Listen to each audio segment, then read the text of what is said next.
한도윤은 밤 11시가 되어서야 화장실에서 나왔다. 76세의 몸은 예전 같지 않아서 밤중에 일어나는 일이 잦아졌다.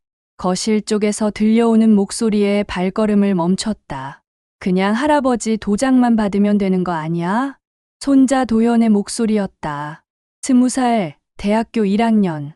어릴 때부터 영리했던 녀석이 요즘 들어 이상했다. 할아버지와 눈을 잘 마주치지 않고 뭔가 숨기는 듯한 기색이 역력했다. 쉿! 작게 말해. 깨시면 어떡해. 며느리 선아래의 목소리가 이어졌다. 43세, 결혼한 지 20년이 넘었지만 여전히 도윤 앞에서는 어색해했다.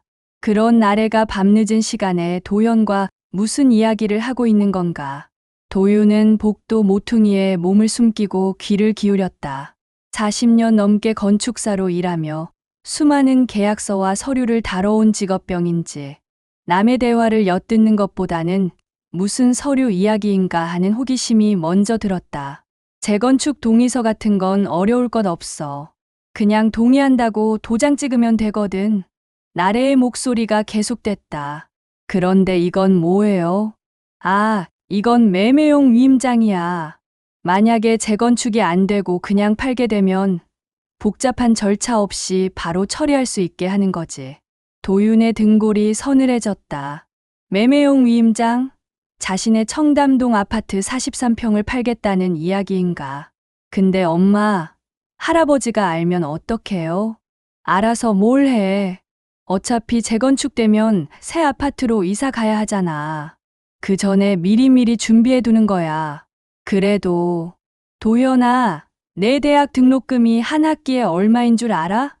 할아버지 연금으로는 한계가 있어. 우리도 살아야 하고. 도윤은 주먹을 꽉 쥐었다. 자신의 연금 이야기까지 나오다니. 월 180만 원의 국민연금과 건축사 퇴직금으로 모아둔 적금이면 충분히 생활할 수 있는데 언제부터 자신이 짐이 되었다는 식으로 이야기하는 것인가. 할아버지가 서명하시면 언제든지 팔 수 있는 거예요? 그렇지. 복잡한 절차 없이 바로. 도윤은 이 말을 되씹었다. 40년간 건축사로 일하면서 부동산 관련 서류를 얼마나 많이 봤는지 모른다. 매매용 위임장에 인감이 찍히는 순간 집 주인의 권리는 사실상 위임받은 사람에게 넘어간다. 그것도 복잡한 절차 없이 바로. 그런데 할아버지가 안 해주시면 어떡하죠? 그럴 리 없어. 워낙 우리를 믿으시니까. 그리고 나래의 목소리가 잠깐 뜸했다. 그리고요? 어머니가 그러시더라고. 요즘 나이 드신 분들이 깜빡깜빡 하시는 경우가 많다고. 미리미리 정리해 두는 게 좋다고. 도윤의 가슴이 뛰기 시작했다. 깜빡깜빡한다는 말은 치매를 돌려 말하는 것이었다. 자신이 정신이 온전하지 않다는 식으로 이야기하고 있는 것이다. 할아버지는 멀쩡하신데요. 도연의 목소리에 약간의 주저함이 섞여 있었다. 적어도 이 아이는 양심이 남아있는 것 같았다. 멀쩡해 보여도 서류 같은 복잡한 것들은 힘들어 하실 거야. 우리가 미리 정리해드리는 게 효도 아니겠어? 효도. 도윤은 쓴웃음을 지었다. 집 주인 몰래 매매 준비를 해놓고서 그게 효도라고 하다니. 그럼 내일 할아버지한테 말씀드릴까요? 응. 자연스럽게. 재건축 이야기하다가 슬쩍 서류 이야기 꺼내면 돼. 발소리가 들렸다. 두 사람이 각자 방으로 들어가는 모양이었다. 도윤은 한참을 그 자리에 서 있었다. 청담동 아파트 43평. 1985년에 결혼하면서 전세로 들어온 이 집을 건축사 일을 하며 10년 넘게 모은 돈으로 1995년에 샀다. 당시 1억 2천만 원이었던 이 집은 이제 28억이 넘는다. 30해를 살면서 벽지도 몇 번 바꾸고 화장실도 리모델링하고 거실 타일도 새로 깔았다. 이 집 거실에서 아들 지우와 딸 세연이 숙제를 했고 손자 도연이 첫걸음마를 뗐다. 아내가 유방암 투병을 하는 동안 함께 울고 웃었던 공간이고 아내가 떠난 후 혼자 남은 자신을 지켜준 보금자리였다. 그런데 이제 그 집을 복잡한 절차 없이 바로 팔 수 있게 해달라고? 도윤은 천천히 자신의 방으로 들어갔다. 침대 맞 서랍을 열어 낡은 도장함을 꺼냈다. 건축사 개업할 때부터 쓴 인감 도장이었다. 40년 넘게 수많은 설계 계약서와 감리 계약서에 찍힌 이 도장으로 청담동 집의 소유권 이전 등기도 했다. 도장은 내 심장이다. 혼잣말이 나왔다. 젊을 때 선배 건축사에게 들은 말이었다. 건축사에게 도장은 단순한 도구가 아니다. 설계에 대한 책임이고 계약에 대한 신뢰이며 자신의 전문성을 증명하는 인장이다. 하물며 집 소유권에 관한 도장이야 오죽할까. 새벽 2시가 넘었지만 잠이 오지 않았다. 도윤은 일어나 거실로 나갔다. 며느리와 손자가 앉아서 이야기했던 소파를 바라봤다. 그 자리에서 자신의 집을 어떻게 처분할지 모의했다니. 부엌에서 물 한 잔을 마시며 생각했다. 재건축 이야기가 나온 지는 몇 달 됐다. 아파트 단지가 오래됐으니 재건축 추진위원회가 구성됐고 동의서를 받고 있다는 이야기였다. 하지만 재건축은 보통 5년 이상 걸리는 일이다. 그런데 벌써 매매용 위임장까지 준비하고 있다니. 아들 지우의 사업이 어렵다는 이야기는 들었다.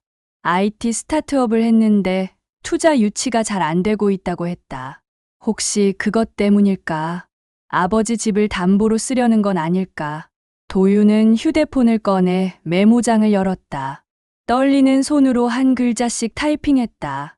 인감등기 알림 전부 걸기. 그리고 침실로 돌아가 도장함을 금고에 넣었다. 작은 금고였지만 비밀번호는 아무도 모른다. 아내의 기일인 0927. 금고 문을 닫으면서 다시 한번 혼잣말을 했다. 도장은 내 심장이다.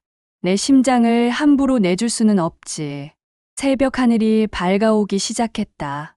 도윤은 창밖을 바라보며 결심했다.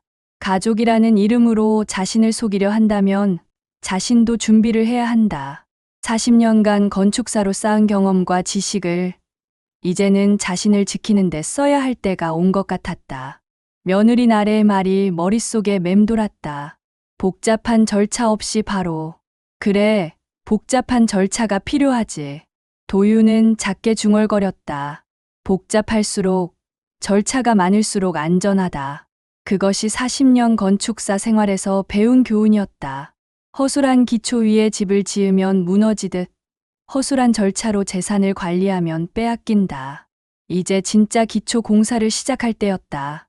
한도윤은 아침 8시에 일어나 평소보다 일찍 준비를 마쳤다. 어젯밤 세운 계획을 실행에 옮길 시간이었다. 휴대폰 메모장에 인감등기 알림 전부 걸기를 다시 한번 확인하고 집을 나섰다. 첫 번째 목적지는 청담동 주민센터였다. 평일 오전이라 그리 붐비지 않았다. 40년간 건축사로 일하며 관공서를 수없이 드나들었던 도윤에게는 익숙한 풍경이었다. 인감증명서 발급 제안을 신청하려고 합니다. 민원 창구 직원은 70대 노인이 혼자 와서 하는 말치고는 너무 구체적이라는 표정을 지었다. 어르신, 인감증명서 발급 제안 등록을 하시면 본인이 직접 오셔서 해제하기 전까지는 아무도 발급받을 수 없습니다. 가족분들도 안 되고요. 그게 목적입니다. 도윤의 대답은 단호했다. 직원이 서류를 내밀었다. 그럼 신청서 작성하시고 신분증하고 인감도장 가져오셨죠? 네. 도윤은 어젯밤 금고에서 다시 꺼낸 인감도장을 내밀었다. 직원이 인감 조회를 한 후 고개를 끄덕였다. 등록 완료됐습니다. 그런데 어르신, 본인 서명 사실 확인서는 어떻게 하실 건가요? 그것도 설명해 주세요. 인감증명서 대신 본인 서명 사실 확인서를 쓸 수 있거든요.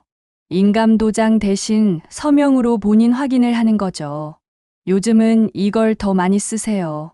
도윤은 고개를 끄덕였다. 한 가지 막으면 다른 길로 우회할 수 있다는 뜻이었다.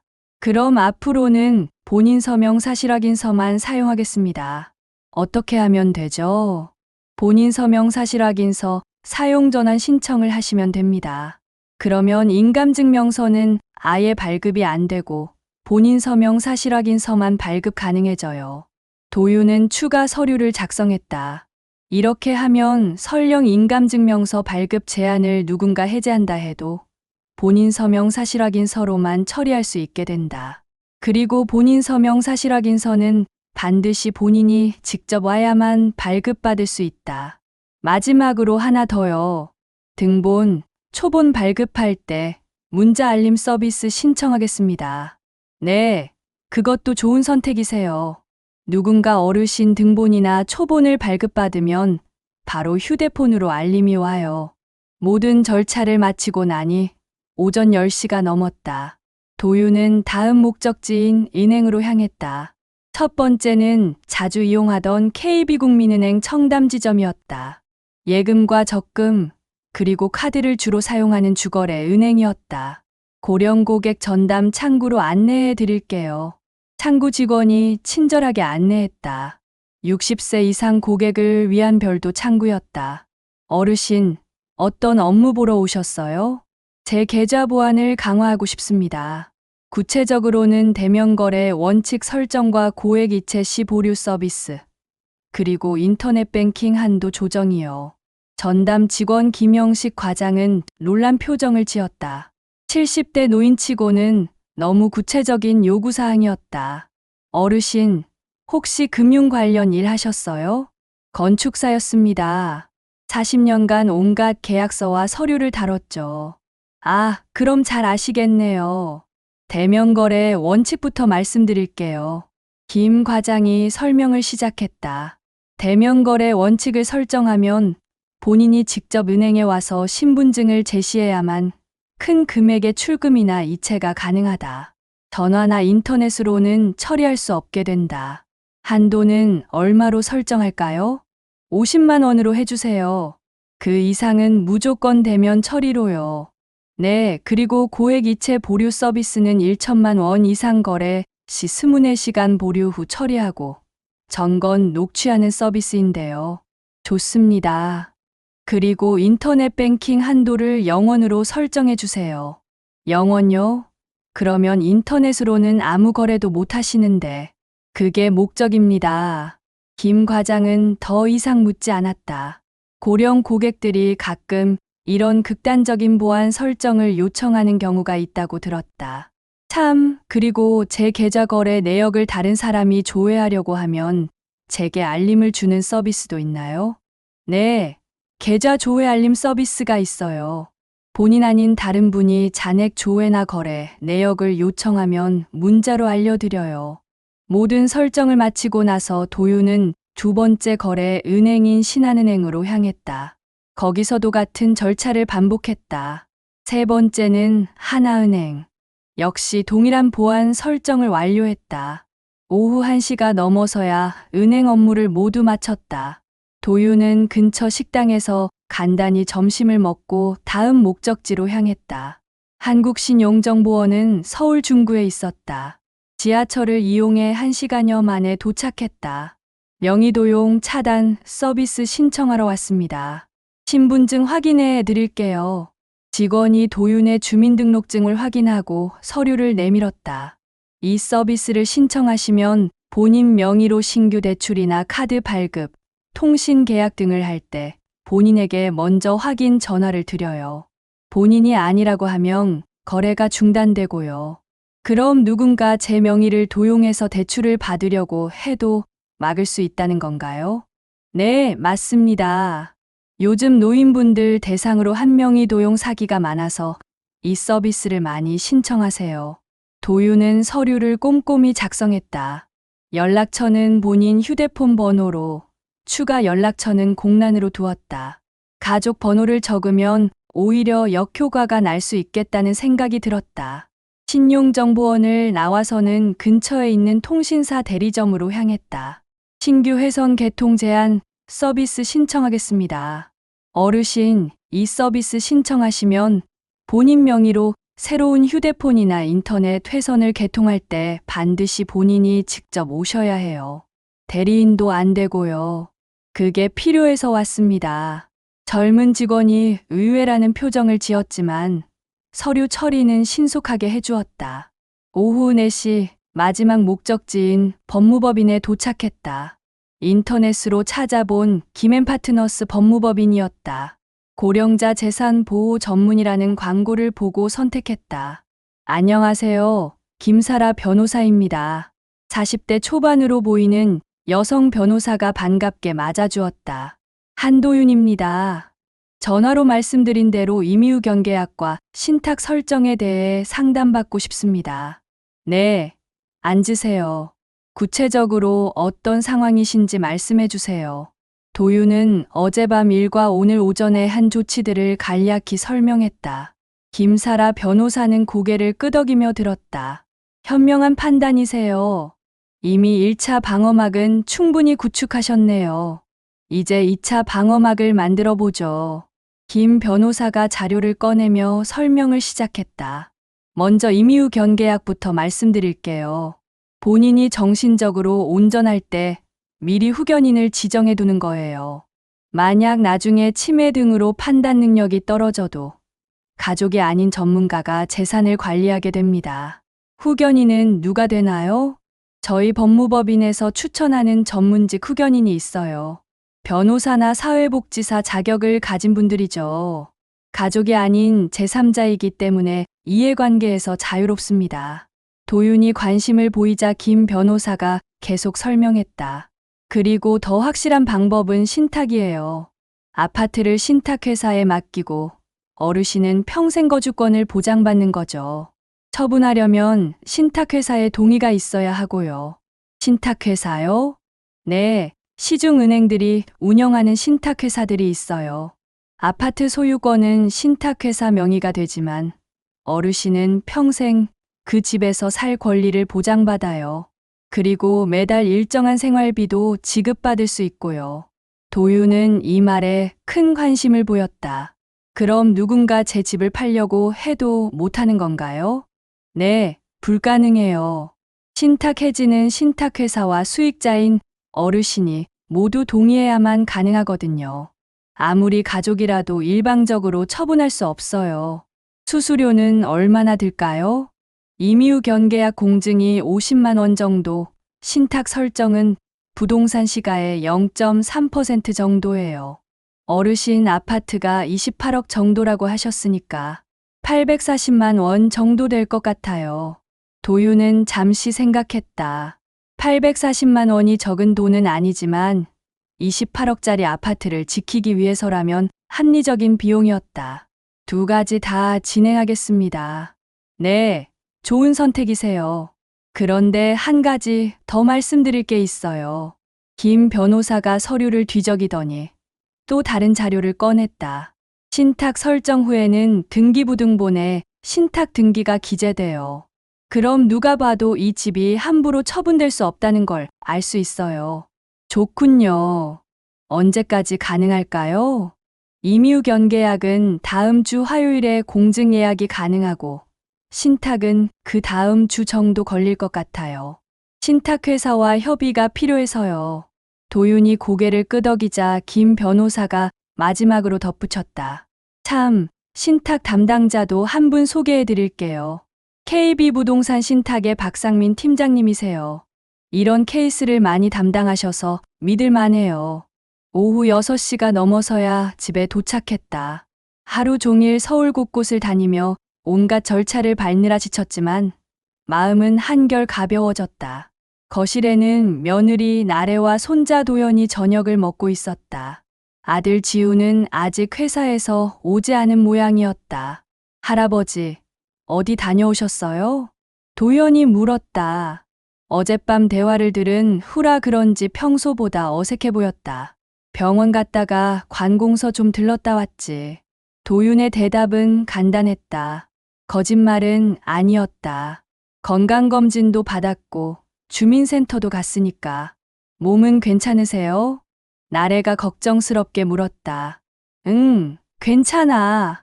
오히려 건강하다고 하더라고. 도윤은 자신의 방으로 들어가 휴대폰을 확인했다. 벌써 몇 개의 문자가 와 있었다. KB국민은행 고객님의 계좌 조회 권한 변경이 완료되었습니다. 신용정보원 명의도용 차단 서비스 등록이 완료되었습니다. 청담동 주민센터 인감증명서 발급 제한 등록 완료. 도윤은 만족스러운 표정을 지었다. 이제 1차 방어막은 완성됐다. 누군가 자신의 인감증명서를 발급받으려 해도, 계좌를 조회하려 해도, 새로운 대출을 받으려 해도 모두 본인에게 알림이 온다. 침대에 누워 천장을 바라보며 생각했다. 40년간 건축사로 일하며 배운 것이 하나 있다면 견고한 기초 위에 튼튼한 구조물을 세우는 것이었다. 오늘 한 일들이 바로 그런 기초 작업이었다. 방문 너머로 들려오는 가족들의 목소리가 평소와 다름없어 보였지만 도윤은 알고 있었다. 언젠가는 본색을 드러낼 것이라는 걸. 휴대폰 벨이 울렸다. 모르는 번호였다. 여보세요? 한도윤 어르신이세요? 김앤파트너스 법무법인의 김사라 변호사입니다. 네, 안녕하세요. 오늘 상담 감사했어요. 그런데 한 가지 더 말씀드리고 싶은 게 있어서 전화드렸어요. 뭔가요? 내일 아침에 신탁 담당 박상민 팀장님과 함께 대구로 방문해도 될까요? 현장을 한번 보고 정확한 신탁 조건을 설계하려고요. 도윤은 잠시 생각했다. 내일은 토요일이었다. 아들도 집에 있을 것이다. 좋습니다.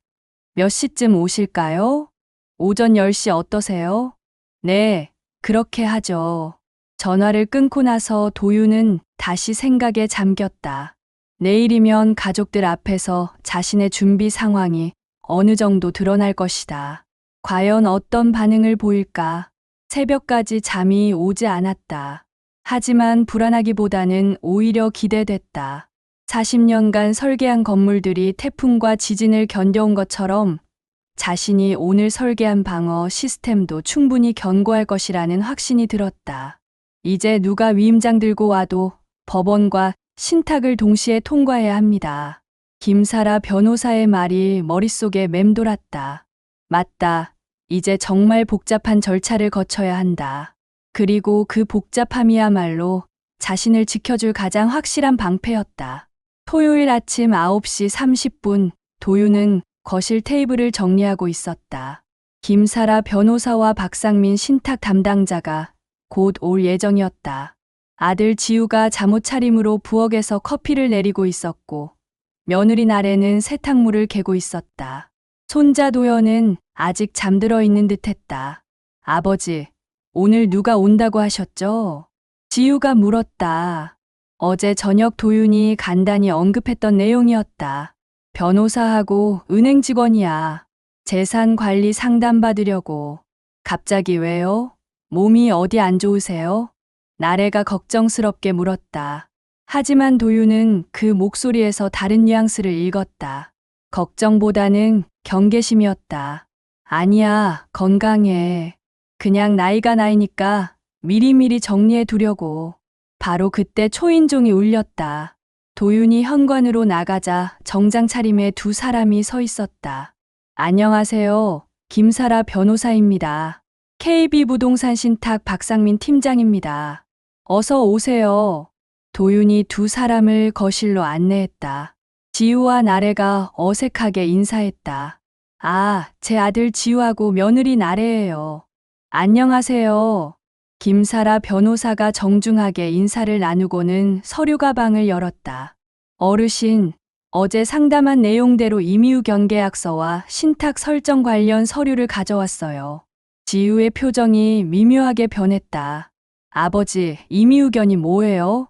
나중에 내가 치매 걸리거나 하면 전문가가 재산 관리해 주는 거야. 그런 걸 왜 갑자기. 미리 준비하는 게 좋다고 하더라고.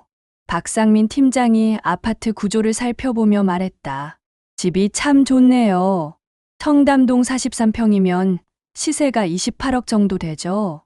네, 그 정도예요. 신탁 설정하시면 어르신은 평생 이 집에서 사실 수 있고 매달 일정한 생활비도 받으실 수 있어요. 나래가 불안한 표정으로 물었다. 그럼 집 주인이 바뀌는 건가요? 법적으로는 신탁회사 명의가 되지만 어르신이 평생 거주할 권리는 보장받아요. 처분도 어르신 동의 없이는 불가능하고요. 바로 그때 도연이 방에서 나왔다. 부스스한 머리로 거실을 둘러보더니 낯선 사람들을 보고 깜짝 놀랐다. 누구세요? 할아버지 일로 온 분들이야. 도연이 부모 옆에 앉으며 상황을 파악하려 했다. 김사라 변호사가 설명을 계속했다. 그런데 어르신, 혹시 가족분들과 재산 관련해서 상의하신 적 있으세요? 도윤이 지우를 바라보았다. 지우야, 내가 며칠 전에 서류 이야기했잖아. 그거 좀 보여줄까? 지우의 얼굴이 순간 굳었다. 무슨 서류요? 재건축 관련 서류 말이야. 위임장 같은 거. 나래가 지우를 힐끗 보더니 말했다. 아, 그건 그냥 세테크 절차 때문에. 세테크요? 김 변호사가 관심을 보였다. 지우가 마지못해 방에서 서류를 가져왔다. A4 용지 몇 장이었다.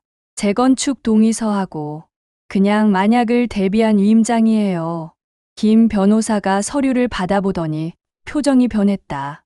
어르신, 이건 재건축 동의서가 아니라 매매용 인감 첨부 위임장이에요. 뭔 차이가 있나요?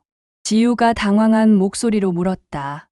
재건축 동의서는 재건축에 찬성한다는 의미지만 매매용 위임장은 집을 팔 수 있는 권한을 넘기는 거예요. 이 서류에 인감 찍으시면 언제든지 집을 처분할 수 있어요. 거실이 순간 조용해졌다. 도윤이 천천히 말했다. 지우야, 이게 세테크 절차라고? 아버지, 그게 설명해봐. 박상민 팀장이 서류를 자세히 보더니 고개를 저었다. 이 위임장 조건을 보니까 위임 기간도 없고 처분 가격 제한도 없네요. 사실상 백지 위임장이에요. 백지 위임장이 뭡니까? 도연이 작은 목소리로 물었다. 위임받은 사람이 마음대로 집을 팔 수 있다는 뜻이에요. 1억에 팔든 10억에 팔든 상관없이. 나래의 얼굴이 새하얘졌다. 그런 게 아니에요. 정말로 재건축 때문에. 김 변호사가 침착하게 말했다. 재건축이라면 조합 설립 동의서나 사업계획 동의서를 써야 해요. 이런 매매용 위임장은 필요 없어요. 지우가 변명하려 했다. 아버지, 정말 나쁜 뜻이 아니었어요. 회사 상황이 어려워서 잠시만. 회사 상황? 도윤의 목소리가 차갑게 변했다. 내 집을 담보로 쓰려던 거냐? 담보가 아니라 투자금 회수가 늦어져서 당분간 자금이 부족해요. 잠깐만 융통해달라는. 융통을 집으로 하겠다고? 김 변호사가 끼어들었다. 어르신, 다행히 아직 서명하지 않으셨네요. 그런데 혹시 이런 일에 대비해서 조치해 둔 게 있으세요? 도윤이 고개를 끄덕였다. 어제 인감증명서 발급 제한 걸어뒀어. 그럼 지금 당장은 안전하시네요. 그런데 혹시 다른 방법도. 본인 서명 사실 확인서로 전환했고 은행 계좌도 대면 거래로 바꿨어. 박상민 팀장이 놀란 표정을 지었다. 어르신, 벌써 많은 준비를 하셨네요. 40년 건축사 생활로 배웠거든. 기초가 튼튼해야 집이 안 무너져. 지우가 초조하게 말했다. 아버지, 그럼 정말 아무것도 할 수 없는 거예요? 김 변호사가 설명했다. 성년후견 절차를 밟으려면 법원 심판을 받아야 해요. 전문의 소견서도 필요하고 본인 의견 청취도 필수고요. 얼마나 걸려요? 보통 6개월에서 1년이요. 그것도 정당한 사유가 있어야 하고. 박 팀장이 덧붙였다. 그리고 현재 신탁 설정 절차가 진행 중이라서 그게 완료되면 단독 처분은 아예 불가능해져요. 나래가 떨리는 목소리로 말했다. 어머니가 그러라고 하셨어요. 요즘 나이 드신 분들이 깜빡깜빡 하시니까 미리 정리해 두라고. 어머니가? 도윤의 목소리에 분노가 섞였다. 사돈께서 그러셨다고? 남의 집 도장을 함부로 이야기하라고? 그런 뜻이 아니었을 거예요. 그냥 김 변호사가 조용히 말했다. 어르신, 이런 상황이라면 더욱 신속하게 신탁 설정을 완료하는 게 좋겠어요. 네, 그렇게 하겠습니다. 도윤이 손자를 바라보았다. 도연은 계속 고개를 숙이고 있었다. 도연아, 네, 할아버지. 너는 어떻게 생각하니? 저는 도연이 입을 때려다 말았다. 솔직히 말해봐. 죄송해요, 할아버지. 뭐가 죄송하다는 거니? 제가 그 이야기 들었을 때 이상하다고 생각했는데 말리지 못했어요. 지우가 도연을 노려봤다. 도연아, 그건, 아빠, 이건 잘못된 거 맞잖아요. 도연이 처음으로 목소리를 높였다. 할아버지 허락도 없이 집을 팔 준비를 하는 게 어떻게 정당해요? 거실이 다시 조용해졌다. 도윤이 손자에게 낮은 목소리로 말했다. 도연아, 내가 듣고 싶은 건 차 소리냐? 내 양심 소리냐? 도연의 눈이 흔들렸다. 양심. 소리요. 그럼 이제부터 그 소리를 따라라. 김 변호사가 서류를 정리하며 말했다. 어르신, 신탁 설정은 다음 주 화요일에 완료할 수 있어요. 그리고 혹시 가족분들께서 위임장이나 대리 서명을 시도하시면 기록이 남나요? 네, 모든 시도 기록이 보존됩니다. 필요하면 형사 고발도 가능하고요. 나래가 울먹이는 목소리로 말했다. 형사 고발이요? 가족끼리. 가족이라고 해서 재산 범죄가 면제되지는 않아요. 박 팀장이 정중하게 말했다. 어르신, 그럼 화요일 오전 10시에 신탁 본사로 오시면 돼요. 필요한 서류는 저희가 준비하겠습니다. 네, 알겠습니다. 두 전문가가 떠난 후 거실에는 무겁고 어색한 침묵이 흘렀다. 지우가 먼저 입을 열었다. 아버지, 정말 나쁜 뜻이 아니었어요. 그래? 그럼 좋은 뜻이었다는 거냐? 회사가 어려워서 잠깐만 도움을 받으려고. 잠깐만? 백지 위임장이 잠깐만이냐? 도윤이 일어서더니 지우를 바라봤다. 40년 건축사 일하면서 배운 게 있어. 기초가 잘못되면 건물이 무너진다는 거야. 아버지, 신뢰라는 기초가 무너졌어. 이제 어떻게 할 거냐? 지우가 머뭇거리다가 말했다. 회사 상황을 정리해서 말씀드릴게요. 정리? 매출 현황이랑 자금 계획 같은 거요. 제대로 된 상환 계획을 가져올게요. 도윤이 잠시 생각하더니 고개를 끄덕였다. 좋아. 하지만 조건이 있어. 말씀하세요. 담보 이야기는 꺼내지도 마라. 상환 계획을 가져와. 매출, 원가, 현금 흐름 전부 다. 네. 그리고 기한은 한 달이야. 나래가 조심스럽게 말했다. 아버지, 어머니한테는 뭐라고 말씀드릴까요? 도윤의 목소리가 단호했다. 사돈께 전해라. 대리 서명이나 위임 시도 기록은 보존된다고. 그리고 형사 대응할 거라고. 그렇게까지 남의 도장을 쉽게 말하지 말라고 전해라. 도연이 일어서더니 할아버지에게 말했다. 할아버지, 저도 잘못했어요. 그때 말렸어야 했는데 내가 뭘 잘못했니? 어른들이 잘못한 거지. 앞으로는 할아버지 편에 서겠어요. 도윤이 손자의 어깨를 가볍게 두드렸다. 편을 나누는 게 아니야. 옳은 일을 하는 거지. 지우가 방으로 들어가며 중얼거렸다. 한 달 안에. 도윤은 창밖을 바라보며 생각했다. 이제 진짜 시작이었다. 1차 방어막은 완성됐고 2차 방어막도 곧 설치될 예정이었다. 하지만 가장 중요한 것은 가족과의 관계였다. 신뢰는 한번 깨지면 복구하기 어렵다. 하지만 불가능하지는 않다. 지우가 정말 진심으로 반성하고 제대로 된 계획을 가져온다면 그때 다시 생각해 볼 수도 있을 것이다. 하지만 그 전까지는 방어 태세를 늦출 수 없었다. 40년 건축사 경험이 알려주고 있었다. 구조물의 안전은 감정이 아니라 물리적 견고함으로 확보되는 것이라고. 3주가 지났다. 그동안 집안 분위기는 미묘했다. 지우는 평소보다 일찍 출근하고 늦게 들어왔다. 나래는 도윤과 눈을 잘 마주치지 않았다. 도연만이 평소와 다름없이 할아버지에게 안부를 물었다. 화요일 오전 도유는 KB부동산 신탁 본사에서 신탁 설정을 완료했다. 이제 청담동 아파트는 법적으로 신탁회사 소유가 되었지만 도유는 평생 거주권을 보장받았다. 매월 300만 원의 생활비도 자동으로 입금될 예정이었다. 그리고 오늘 목요일 오후 우편함에서 예상치 못한 서류를 발견했다. 장기 요양 등급 판정 결과 통지서. 도유는 서류를 뜯어보았다. 결과는 등급의 비해당이었다. 신청한 적이 없는데 왜 이런 통지서가 왔을까?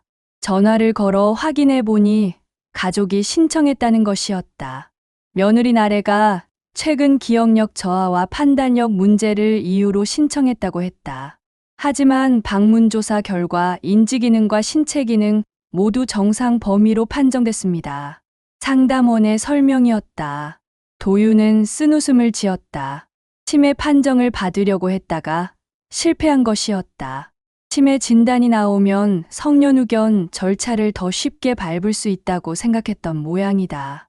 저녁 7시 가족들이 모두 모인 거실에서 도윤이 통지서를 테이블에 내려놓았다. 이게 뭔지 아니? 지우와 나래의 표정이 굳었다. 아버지, 그건 누가 신청했는지도 물어봤어. 며느리가 신청했다더라. 나래가 변명하려 했다. 아버지, 요즘 깜빡깜빡 하시는 게 많아서 혹시나 해서. 깜빡깜빡 한다고? 구체적으로 뭘 깜빡했는지 말해봐. 그게 작은 것들이요. 작은 것들이 뭔지 예를 들어봐. 나래가 말문이 막혔다. 도윤이 통지서를 들어보였다. 여기 보니까 등급의 비해당이라고 나와 있어. 인지기능 정상, 신체기능 정상이래. 도현이 조심스럽게 물었다. 할아버지가 직접 검사 받으신 거예요? 응. 집에 와서 2시간 동안 온갖 검사를 다 했어. 기억력 테스트, 계산 문제, 그림 그리기까지. 지우가 중얼거렸다. 그럼 정말 정상이시네요. 당연하지. 너희들이 뭘 기대했는지는 모르겠지만 거실이 조용해졌다. 도윤이 계속 말했다. 지우야, 그런데 내일은 어떻게 됐어? 한 달 기한이 이번 주까지잖아. 아, 네. 거의 다 정리했어요. 그래? 언제 보여줄 거야? 내일 가져다 드릴게요. 좋아. 그런데 미리 말해두는데 나는 담보나 보증은 절대 서지 않을 거야. 네, 알고 있어요. 상환 계획만 제대로 되어 있으면 고려해 볼게. 다음 날 금요일 저녁, 지우가 두꺼운 파일을 들고 왔다. A4 용지로 30장이 넘는 분량이었다. 아버지, 회사 상황 정리해서 가져왔어요. 도윤이 파일을 받아 첫 장을 넘겨보았다. 제목이 스마트 솔루션 리스트럭처링 계획서였다. 리스트럭처링? 구조조정이요. 회사를 다시 정리하는 거예요. 도윤은 40년간 쌓인 경험으로 서류를 꼼꼼히 읽기 시작했다.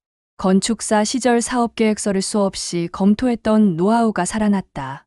현재 상황 분석, 직원 수 15명, 월 고정비 8,500만 원, 인건비 6천만 원, 사무실 임대료 1,500만 원, 기타 1,000만 원, 월 평균 매출 7,200만 원, 월 손실 1,300만 원, 문제점 진단, 과도한 인건비 매출의 83%, 높은 사무실 임대료, 불안정한 매출 구조, 외부 차입 의존도 과다, 개선 계획, 인원 조정 15명에서 10명, 사무실 이전 강남에서 성수동 임대료 50% 절감, 매출 구조 개선 단발성 프로젝트에서 구독형 서비스, 외부 차입 의존도 축소. 도윤이 계속 읽어나가자 점점 놀라기 시작했다. 생각보다 구체적이고 현실적이었다. 자금 계획, 구조조정 비용 3억 원 퇴직금, 이전 비용 등. 운전자금 2억 원 6개월분. 총 필요 자금 5억 원. 상환 계획, 구조조정 완료 후 월 손익분기점 5천만 원. 예상 월 매출 6천만 원 보수적 추정. 월 순이익 1,000만 원. 분기별 상환액 2,500만 원. 상환 기간 5년. 도윤이 고개를 들었다. 이거 내가 직접 만든 거야? 네, 회계사하고 같이 3주 동안 작업했어요. 솔직히 생각보다 잘 만들었네. 지우의 얼굴이 조금 밝아졌다. 그런데 몇 가지 물어볼 게 있어. 말씀하세요. 외부 차입이 3억이라고 되어 있는데 이자율이 얼마야? 연 15%요. 15%? 그럼 연간 이자만 4,500만 원이네. 네, 그래서 빨리 정리하려고 해요. 도윤이 계산기를 두드려 보았다. 그럼 이 외부 차입부터 정리해야겠네. 3억 원만 있으면 이자 부담이 없어지니까. 아버지, 그럼. 잠깐, 아직 끝나지 않았어. 도윤이 서류를 계속 읽었다. 매출 예측 부분에서 손을 멈췄다. 여기 보니까 기존 고객 매출이 월 4천만 원, 신규 고객 매출이 월 2천만 원이라고 되어 있네. 네, 맞아요. 기존 고객들 계약서는 봤어? 네, 대부분 1년 이상 장기 계약이에요. 그럼 이 부분은 어느 정도 보장된다고 봐도 되겠네. 도윤은 계속 검토했다. 생각보다 허술한 부분이 많지 않았다. 오히려 보수적으로 추정한 부분들이 눈에 띄었다. 지우야, 이 계획서 신뢰할 만해? 네, 최대한 현실적으로 만들려고 했어요. 과대포장하지 않고요. 도윤이 마지막 장을 넘기더니 고개를 끄덕였다. 좋아. 그럼 조건을 말해줄게. 지우가 자세를 고쳐 앉았다. 첫째, 연대보증이나 담보는 절대 안 해. 네, 알고 있어요. 둘째, 3억 원을 빌려주되 신탁 구조 안에서 집행해. 신탁 구조요? 내가 직접 주는 게 아니라 신탁회사를 통해서 주는 거야. 용도도 제한하고. 아, 네. 셋째, 분기별로 리포트를 제출해. 매출, 비용, 현금 흐름 전부. 네, 그렇게 하겠어요. 넷째, 약속 안 지키면 즉시 회수해. 지우가 잠시 망설이더니 고개를 끄덕였다. 조건 받아들이겠어요. 그리고 하나 더. 또 있어요? 이자는 받을 거야. 연 5%. 5%요? 은행 금리보다는 낮고 너희가 빌린 고금리보다는 훨씬 낮지. 지우가 계산해 보더니 고개를 끄덕였다. 연 5%면 연간 1,500만 원이다. 기존 15% 고금리 이자 4,500만 원에 비하면 3천만 원을 절약하는 셈이었다. 감사합니다, 아버지. 감사할 건 없어. 이건 투자야. 가족 정이 아니라. 도윤이 일어서더니 말했다. 월요일에 신탁회사 가서 절차 밟자. 그리고 지우야. 네. 다신 이런 일 없도록 해. 가족이라고 해서 모든 걸 용서하는 건 아니야. 주말 동안 집안 분위기가 조금씩 풀렸다. 나래도 평소보다 밝은 표정을 지었고 도연은 할아버지에게 리스트럭 처링이 뭔지 물어보기도 했다. 일요일 저녁 도윤은 사돈에게 문자를 보냈다. 장기요양 등급 신청건으로 연락드립니다. 결과는 비해당으로 나왔습니다. 앞으로 남의 도장 관련해서 가벼운 말씀 삼가해 주시기 바랍니다. 1시간 후 답장이 왔다. 죄송합니다. 딸아이 걱정하는 마음에서 그랬는데 앞으로 조심하겠습니다. 도윤은 답장을 보내지 않았다. 사과는 받았지만 신뢰는 쉽게 회복되지 않는다. 월요일 오전 도윤과 지우는 함께 KB부동산 신탁을 방문했다. 박상민 팀장이 대출 구조를 설명했다. 신탁 자금 대출은 일반 대출과 달라요. 용도가 제한되고 중간 점검도 있고요. 좋습니다. 그렇게 해주세요. 그리고 어르신, 혹시 다른 가족분들이 이 대출에 대해 문의하시면 어떻게 할까요? 도윤이 단호하게 말했다. 일체 정보 제공하지 마세요. 오직 저와 지우만 알면 돼요. 절차가 모두 끝나고 나서 지우가 조심스럽게 말했다.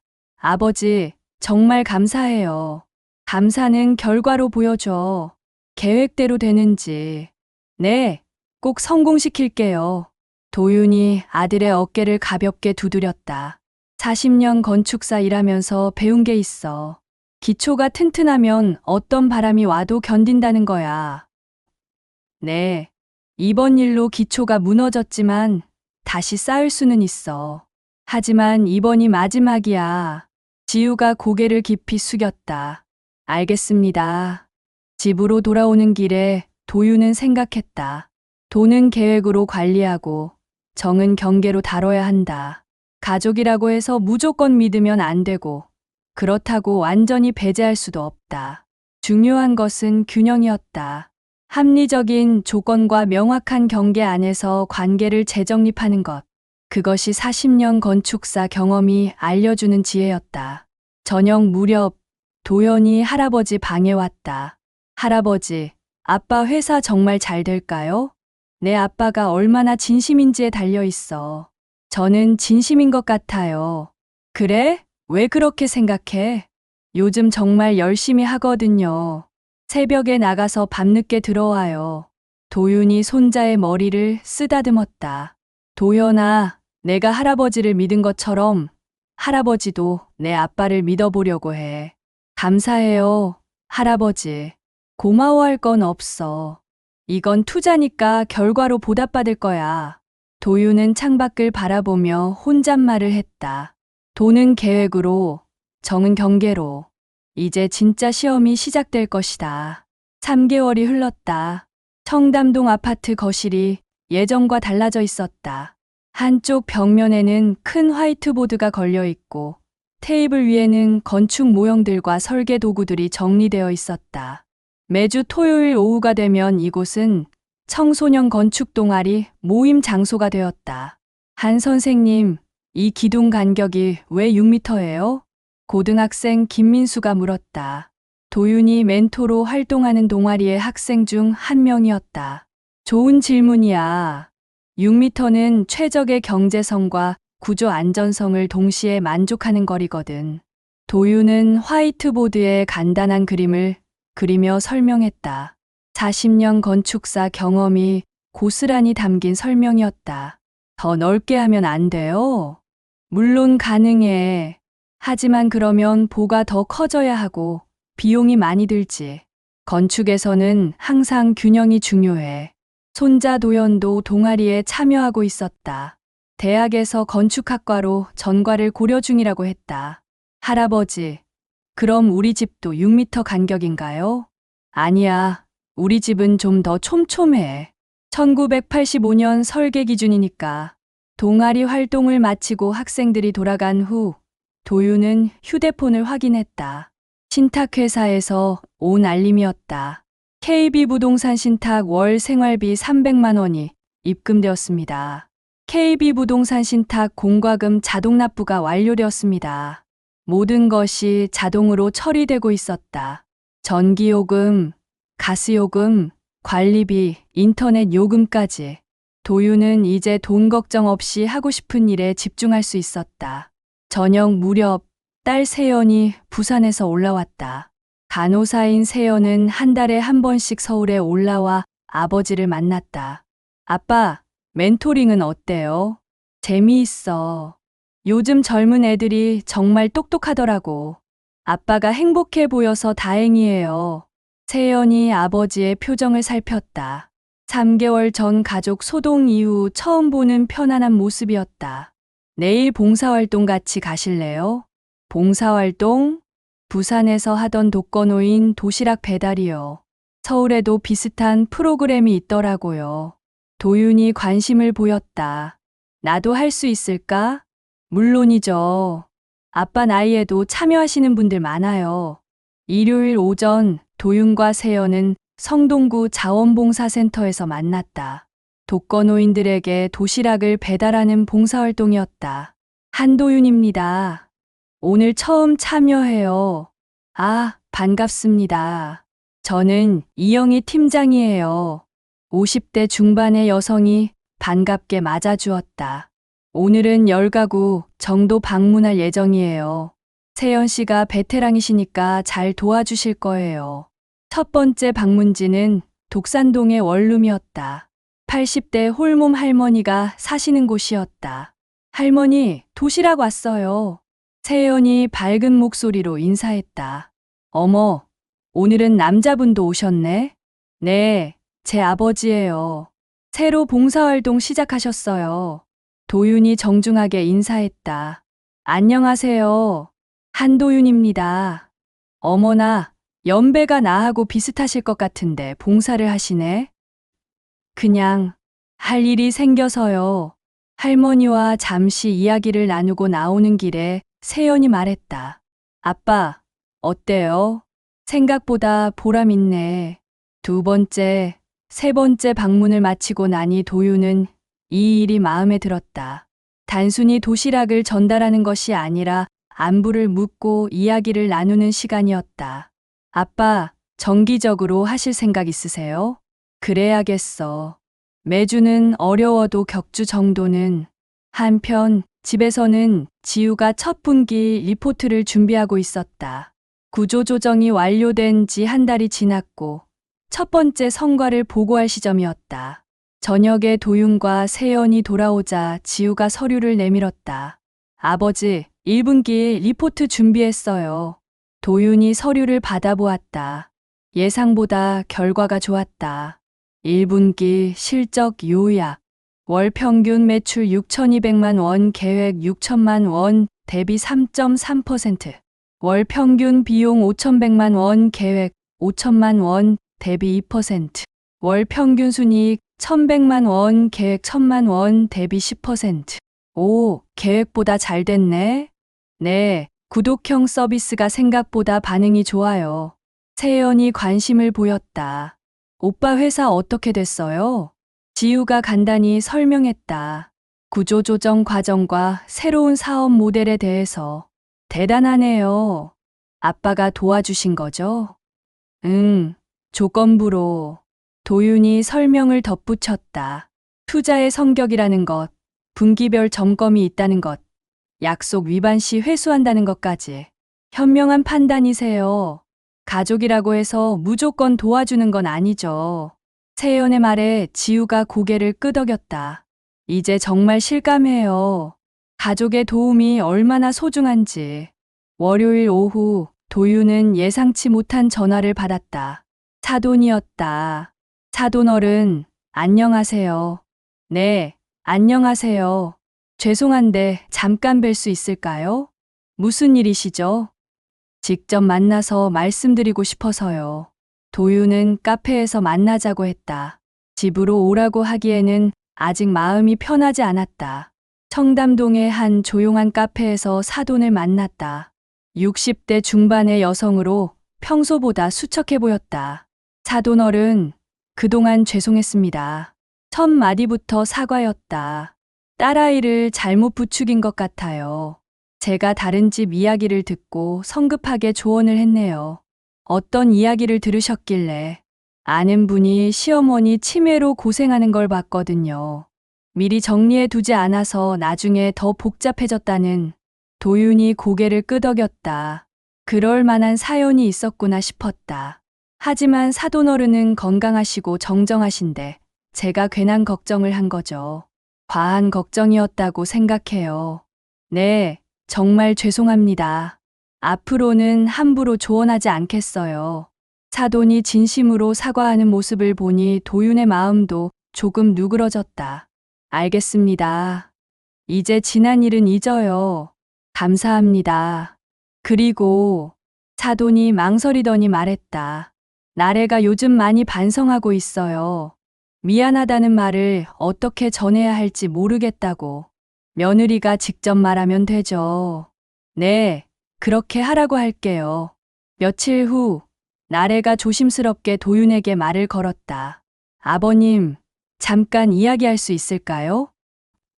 그래, 정말 죄송했어요.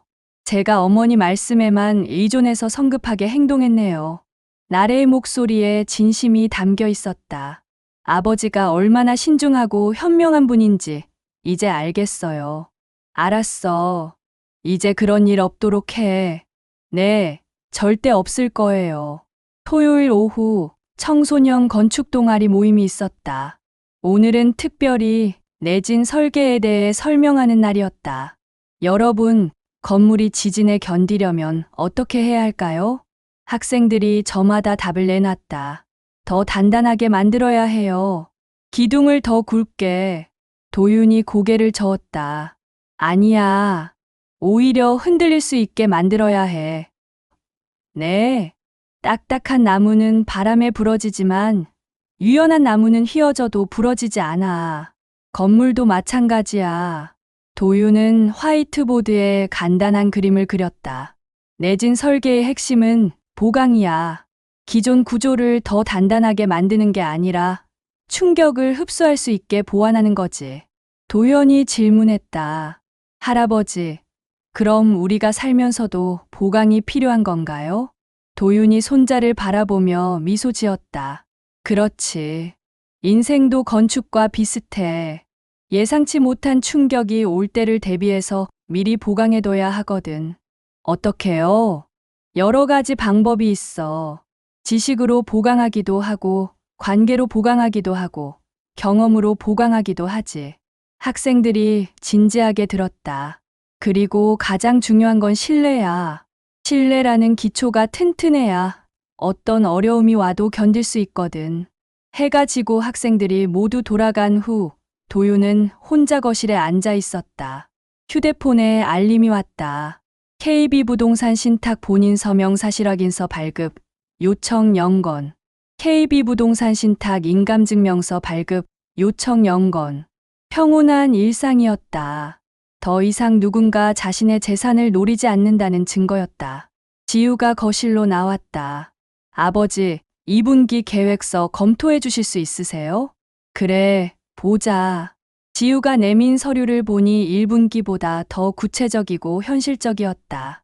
무엇보다 과도한 목표를 세우지 않고 안정성에 중점을 둔 것이 눈에 띄었다.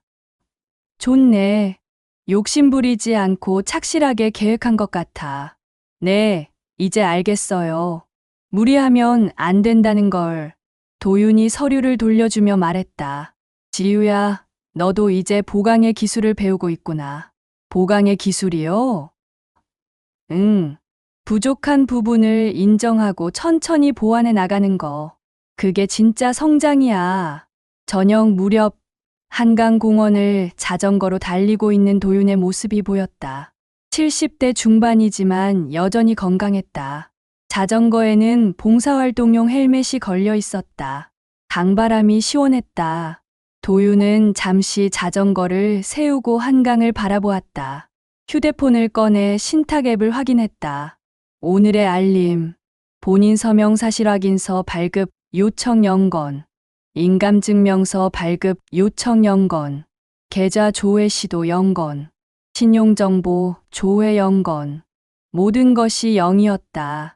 완벽한 평온이었다. 도윤은 휴대폰을 주머니에 넣고 다시 자전거에 올랐다. 집으로 돌아가는 길, 청담동의 저녁 풍경이 평화로웠다. 집에 도착해서 현관문을 열자 가족들의 웃음소리가 들렸다.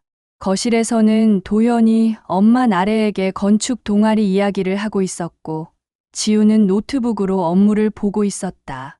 할아버지 오셨어요. 도연이 반갑게 인사했다.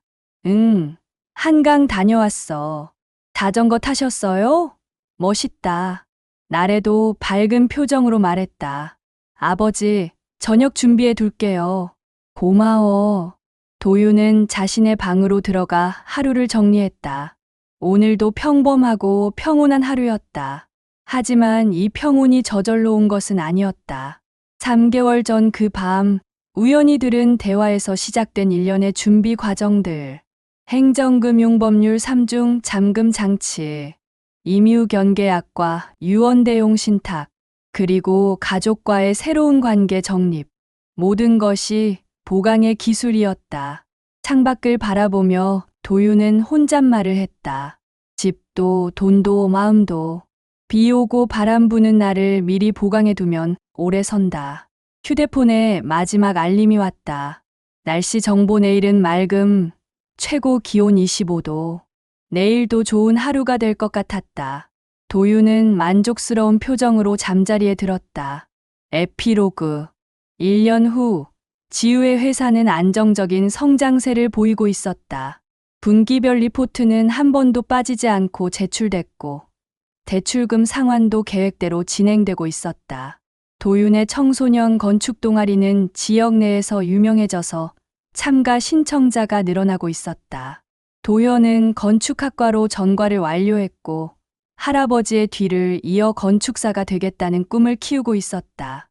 그리고 도윤은 여전히 매주 봉사활동을 하며 한강에서 자전거를 타며 신탁 앱에 연건 알림을 확인하며 하루를 시작했다. 보강의 기술은 계속되고 있었다.